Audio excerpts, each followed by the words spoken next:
جی یہ مسئلہ بھی انتہائی اہمیت کا حامل ہے۔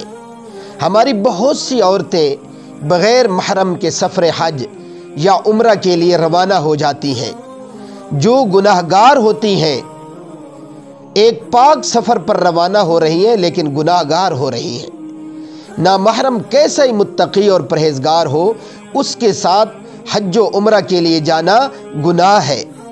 اب آپ خود اندازہ لگائیں، جب شریعت عورت کو غیر محرم کے ساتھ اتنے مبارک اسفار پر جانے سے بھی منع کر رہی ہے، تو اور کون سی ایسی مقدس جگہیں ہیں یا پاکیزہ جگہیں ہیں جہاں عورتیں غیر محرموں کے ساتھ چلی جائیں، جس شکل میں چلی جائیں؟ تو یہ بالکل میرے محترم سامعین گناہ کی بات ہے۔ ہم مردوں کو بھی سمجھنا چاہیے اور اپنی عورتوں کو سمجھانا چاہیے، کیونکہ مسلمان آدمی کو طبیعیت پر نہیں شریعت پر چلنا لازم ہے۔ آج ہم اپنی طبیعیتوں پر چل رہے ہیں، شریعت ہمارے سامنے نہیں ہے، اس لیے انتہائی احتیاط کرنی ہے۔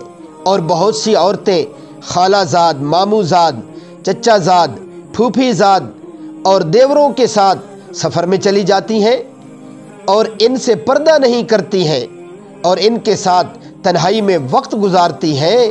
میرے محترم سامعین، یہ سخت گناہ ہے۔